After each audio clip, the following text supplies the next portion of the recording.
Hello and welcome to City Talks. On this episode, I sit down with Neil Leverett, CEO of Serenity, most well known for being the football sponsor of Lincoln City Football Club. Well, let's find a bit more about him and his business. So, Neil Leverett, thank you very much for joining me today. Welcome. Just give everybody a bit of a background about yourself. So, I was born here in Lincoln quite a few years ago now, brought up in North Wycombe, went to Northcote Stevens School there, and left at 16 years old. Loved playing rugby down at Northcote Stevens School and the club itself, and from there I had a career in Lincoln for a while, lived and worked in Europe for a little bit, and eventually found myself back in Lincoln 10 years ago now, working for a company that was called Software Europe, which is now called Serenity. So that's a little bit of background about myself. So Software Europe, you head up there and you've been there for 10 years? Totally, 29 years in total. Yeah, the reason that we weren't that well known many years ago is we were a software reseller, and none of our customers were based in Lincoln or Lincolnshire, so there was no need to have a profile here in Lincoln. That changed 10 years ago when we got into the cloud technology business and realised actually as the business was growing, we probably need to make a bit more noise about who we are and what we're doing. So that's why hopefully people have heard of us more. Yeah. And more recently we changed our name to Serenity, as you probably know. So. Yeah. So what was the thinking behind that rebrand then? What were you trying to achieve there? Well, firstly, Software Europe, it was nothing to do with Brexit, and people ask me that, was it a Brexit decision? And it certainly wasn't. It was 5 years before that, we kind of had this hunch that Software Europe was our old world, and it was our reselling world. And now we'd moved into cloud and building our own products, then we felt that actually it's a good time to change. As you know, if you go now looking to change your company name, you need the domains, the URLs to go with your company. So just deciding what you're going to be called isn't that easy anymore. You have to go out and do the investigation. So we happened to come across a name, Serenity, that was still available on the .coms, .uk's and so on. And because it was SEL Serenity, and we're often referred to as Software Europe Limited SEL, we felt there was a good connection. So that was the name change reason. And we used our connection with Lincoln City Football Club last year to announce the change of the name, and I think that went okay. So yeah. So a lot of people will have recognised that name with the football club. So how did you get involved with Lincoln City? The truth of the story is that back in 2014, we went to a charity ball here in Lincoln, and a raffle prize was a box at Lincoln City for 10 people, and we won the prize, and we took 10 friends to the game. And this was at the time when Lincoln City were in the 5th division, if you like, the 5th tier, and we really enjoyed it. And it also came at the same time as the company was struggling to recruit. And so we thought, well, actually, I wonder if sponsoring the club in some way and getting an executive box, inviting friends and colleagues would start to raise our profile. So that's what we did in 2015. We hired a box for the season. Interestingly, at the time, I don't think there was many sponsors around, so they came to us and said, well, would you be interested in sponsoring the away kit as well? So we said, yeah, we can do that, why not? And for many, many years, what was a St Andrew's stand and then was a local newspaper stand, well, that was available too. And they said, well, would you be interested in sponsoring the stand? So in a very short space of time, we suddenly became a major sponsor of Lincoln City. And then, of course, it went from strength to strength. That season, they finished okay, mid-tier. And then I got a phone call a year later, and it was Richie Bates from the football club, and he said, Neil, I've got two guys you might want to meet. We're introducing them to the football club tonight, but if you want to come to the club early, I'll introduce them to you. And I met these guys called Danny and Nicky Cowley, and brilliant guys. And from there, the story's obviously grown for us, and we've had a great time with them. I have to say, amazing club, and very business orientated, family focused, so it fits right in with our own ethos, if you like. Yeah, and obviously, corporately and from a business perspective, you've done really well off the back of sponsoring something that's been so successful. But a little bird told me that you actually let them use a different sponsor for part of the FA Cup run. Yeah, the truth, again, it was really fascinating. So, of course, Danny and Nicky Cowley came along, and we suddenly started doing really well. And we got through the FA Cup finals. We beat Brighton, we beat Ipswich, and then we know that we've got Burnley coming up. And Richie Bates from the club gives me a call, says, Neil, I need to see you. I need a favour. And he comes into the office and he sits myself down, my colleague Deb Sornby, and he says, we've got an opportunity for a rather large sponsor to come on the shirt. It'd be great for the club. It's a lot of money. Would you mind stepping aside? And I'll be honest with you, we didn't actually think about it twice. We said, yeah, just go for it. It's great for the club. Fantastic. And sure enough, that final goal in the 89th minute by Sean Raggett, what an amazing game that was. And then we were up against Arsenal, and Richie Bates gives me a call. He says, Neil, can we have a chat? And he came to see myself and Deb, and he sat there and he said, what about it again? We've got another large sponsor. They're going to pay a lot of money. And this one was more difficult, I'll be honest, because we felt, oh my God, this is international coverage now. This is Lincoln City playing Arsenal. What a great way to brand up. And we said, no, we're not this time. We want this one. And Richie left, and he said, no problem, that's fine, I get it. But it was only 30 seconds later, I looked at Deb and we said, no, this feels wrong. So we picked up the phone and said, Richie, just go for it. The truth of the matter is, we said, go for it, but we'd like some hospitality. And which they did, and the club put us in a nice little box at Arsenal. So that, it was good for us. And I kind of I'm pleased we did it because, it was the right thing to do. But I think locally, people really appreciated the fact that we were prepared to step aside. Absolutely. And, and help the club grow, kind of thing. So, yeah. So something that's gone from, in an early stages, something that I suppose have got that real business angle of increasing profile, helping with recruitment, but now you almost feel like you're part of that club. Yeah, and Liam Scully's the new CEO there. What a great guy he is. Clive Nates, just really nice people there, and it's very welcoming. You feel very part of it. Not only has it been good for us locally, we've used it certainly since the FA run. We've used it nationally as well to raise our profile. People do associate us with the club now. But it's also nice to go there on Saturday, invite friends and family and colleagues to come along and enjoy the experience. Yeah. So, Solinity and recruitment, I know that's high profile again now, because you've brought a lot of your subcontracting away from going abroad and trying to bring it back to Lincoln. Yeah, so 5 years ago we wanted to, the trouble we had with Lincoln was, at the time, 5 years ago, it was really hard to recruit, especially technical resources, and we wanted to advance our technologies quickly, and particularly with apps, mobile phone programs. So we went out and tried to find people in Lincoln, and it was really, really hard. So we happened to come across a company in India that had a Lincoln presence, and we took a small shareholding in that company and started operating out in India. And for 5 years it worked really, really well. But then I noticed, and this is thanks to the Lincoln College really, I noticed that more and more technical skills were becoming available in Lincoln.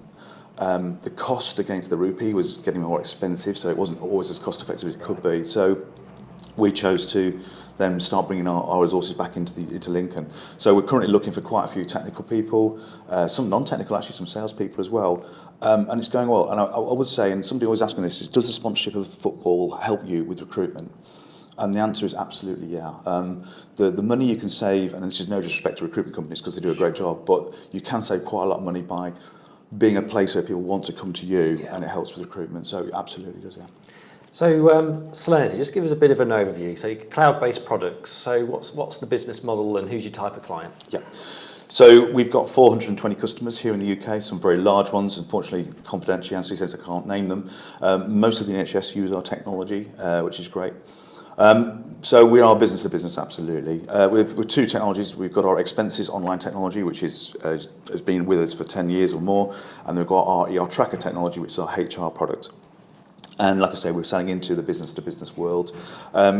It's cloud technology is subscription based, so you're actually paying with our model. It's annually in advance, and with that model, you can do an awful lot of good things in terms of cash flow forecasting. Sure. So that works really, really well. So that's the kind of model we operate under. How do you find operating effectively a tech-based business in a city that's not necessarily known for being tech first? Have you found that it's improved? Is it improving or a bit stale at the moment? Improving, absolutely improving. We are seeing more and more talent now in Lincoln want to stay in Lincoln, and that's credit to everybody. The Visit Lincoln guys, if you go into town now, every Saturday or Sunday, there's always something going on, and I think that makes it a real nice place to want to be. So we had this theory in the past that students would go through the universities, through the colleges, they'd get their degree, and the first thing they want to do is go and work for Microsoft or Google or Apple and head down to London. I don't think that's happening as much now, and I think it's such an attractive place to be that it's getting much, much easier. And it's a nice place to live, isn't it? It's such a lovely place and to work and bring up a family kind of thing. How have you found Lincoln's changed over the years? Like a Lincoln lad, is it kind of almost unrecognisable back from those days? Yeah, I love it. I think the university coming here has obviously modified a lot of things in terms of what retail outlets are out there, what restaurants are out there now. I've seen lots of change. Of course, my father, who who's now in his 80s, he worked at Ruston Bucyrus, which was a big engineering place down behind us here. So that's all changed, and that's all gone now, of course, and there's the Lincoln Science Park there. So yeah, massive changes. Yeah. What else would you like to see change about Lincoln? I think the place itself is beautiful, and I think it needs to advertise itself even more. I think. Yeah. Very, very proud moments when the Magna Carta was here in Lincoln. You know, you could walk through King's Cross Station and the signs were there, come to see Lincoln, Magna Carta, and it's got such a lot to offer. So I think a lot more of awareness outside of Lincoln. We invite lots of customers here, and we took them to Lincoln Prison for dinner. Yeah. And not the castle prison. and they were just blown away by it. And I know since then some of them have come back and brought their families here to Lincoln. So I know if we can keep on promoting the city, we can do some good things with it. In terms of resources and things available to us, I think it's got pretty much everything that we need, really. Yeah, I think it's definitely come of age, I think, Lincoln. I think we're almost benefiting now from the investment that's come in from universities, from the colleges, and education is something that's quite close to your heart. So you're a fellow Lincoln College governor. Yeah. Is there perhaps because you left school at 16, is there something about further education that's now close to your heart? Yeah, absolutely. One of the things that we do as a business is every quarter, a few of us will go out into the local schools and talk to students, certainly at secondary type schools, about what it's like to be employed, what to look for, what to get excited about. And of course, this is our chance to get people excited about technology. And so it is very dear to our hearts, if you like, because you know, if you walk through the Sanity offices and ask how many of our colleagues have got kids at school, most of them put their hands up. Yeah. So they love working for a company that really cares. So we go out to the schools, we try and do as much as we can. We started doing this 5 years ago, and I think what's really neat now is that some of those younger kids are now gone through 5 years, have come out the other side, and we've seen them every year, and they've now got jobs, and they're now employed, and two of them come back and say thank you, it was great to get some guidance from you. So it's just a nice thing to do. Yeah. I think every company should be doing it. I think lots are, to be fair. So. Yeah, I can certainly see more businesses getting involved. I think it comes back to what we were saying before about, you know, the recruitment and trying to hold people in Lincoln. The more interaction the private sector can have with the educational sector in terms of saying these are the opportunities available to you, will hopefully stop those who do go to London, Absolutely. Microsoft, Apple, etc. to think, oh, well, there's businesses here that give me, if not better experiences, because they're smaller businesses and you can get more involved. Yeah. So in your 30th year now of Solenerty, what's next on the horizon for you? Well, when I joined 10 years ago, there was 18 of us, and we had about 30 customers in our cloud technologies. We're now going to be hitting 70 relatively soon, people, that is, not customers, and about 430 customers today. So that trajectory to me is really clear. I get very excited about the technologies, and when something's available to us, we look at how can we use it in our technologies to improve the customer experience. So for me, it's continuing down that path. We have done some acquisitions in the past, and I'm not afraid of doing that. One of the things that we learned is that selling into the cloud world or selling cloud technology requires certain skills and knowledge.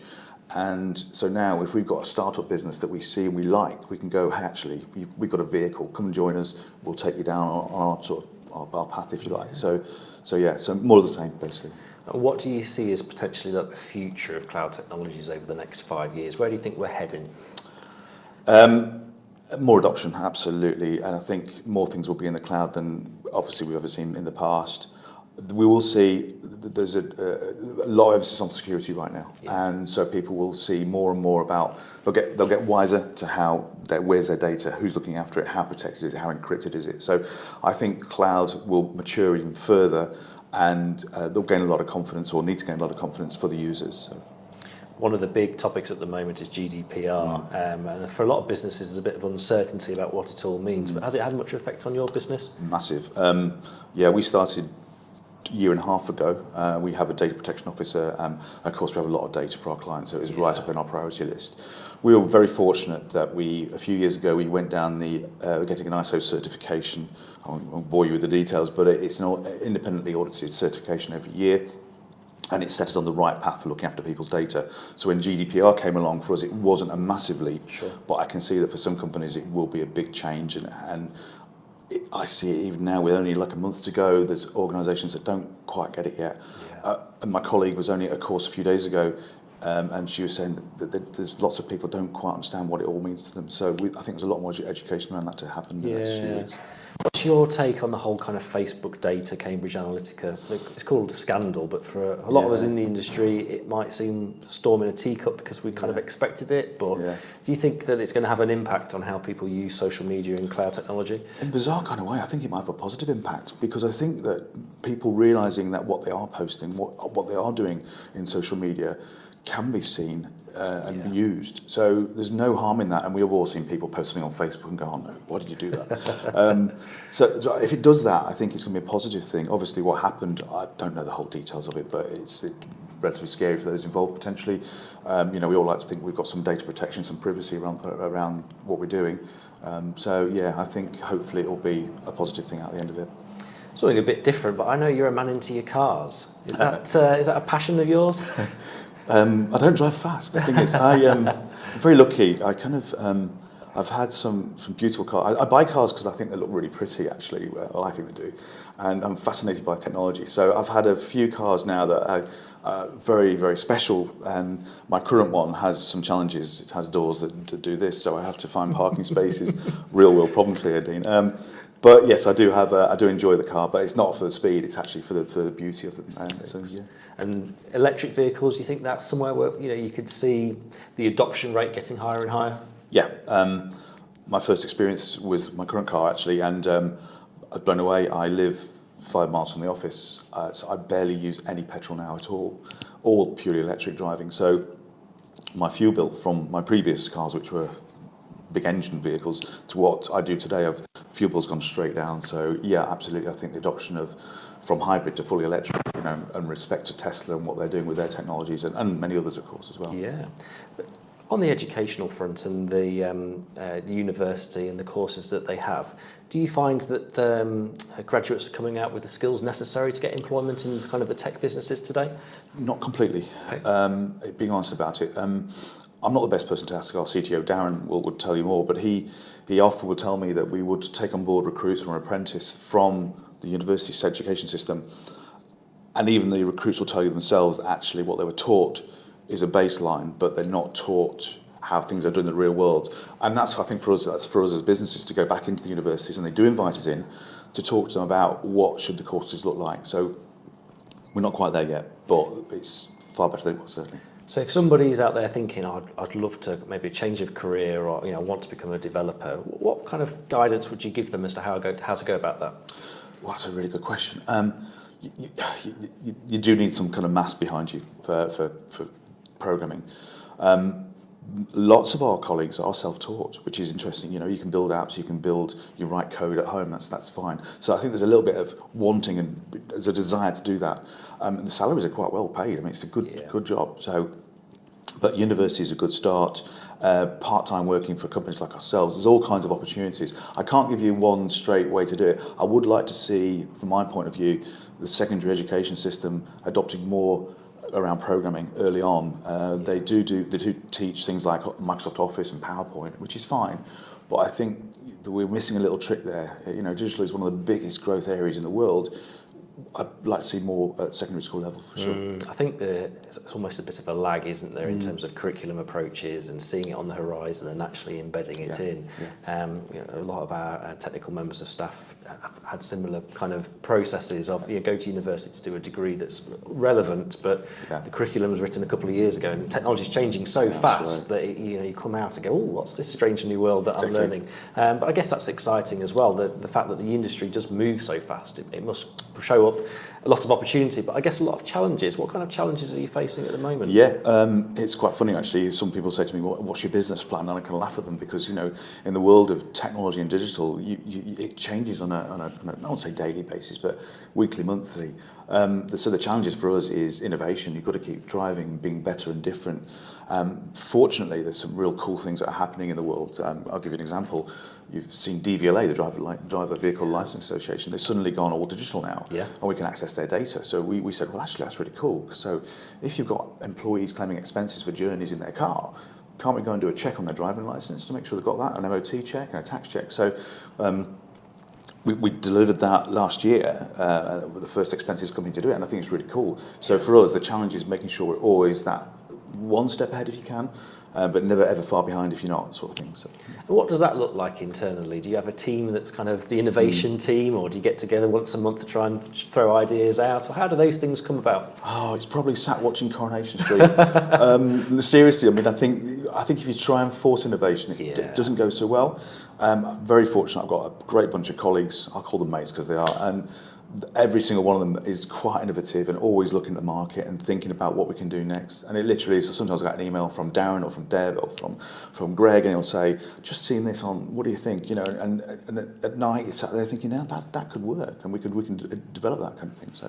And I suppose it appears like you've got a culture at Solinity that kind of tries to bring these ideas out. And I know you put quite a lot of effort into, you know, I guess treating staff in the way that you'd like to be treated, but you've had mobile bars, you've had people coming in to do live music. So I guess you're trying to emulate some of the big tech companies, but for the purpose of, I guess retaining those staff and making them as innovative as they can be. It is. It's all done for a reason, and it is to be a bit different. The music thing was interesting. So, well, for me it was. I was walking down Lincoln High Street between Christmas and New Year, and obviously most people have taken the time off. They've gone to see their families, but I was conscious that a few days' time the office would reopen on the 3rd of January, and people would come back in, and it's a nice place to work, Solinity. But nonetheless, that after a Christmas and New Year break, is everybody feeling ready? Maybe not. So I happened to see a guide busking on High Bridge in Lincoln, and I tapped him on the shoulder and said, would you be available to come to the office on the 3rd of January at 8 o'clock in the morning? And he did. And I sat out the way and watched as our colleagues came in that morning, and they smiled, and I thought, wow, that's what we wanted. So that was 2 years ago. Last year we got a rock band to come in, and they set up with all the lighting. So I guess we've set a precedent in a way, but it's a nice thing to do, and it doesn't cost a lot of money. And it's like putting fruit around the office. You know, a Sainsbury's delivery arrives every Monday morning. It's easily done. Everybody's got free fruit. The mobile bar bus, events on the lawn, barbecues, not a lot of money. It helps with retention, loyalty, and it helps with people going, actually, they seem like a nice company. I wouldn't mind working for them. So, yeah. Indeed. Neil Everett, it's been a pleasure. Thank you, Dean. Thank you. Thank you.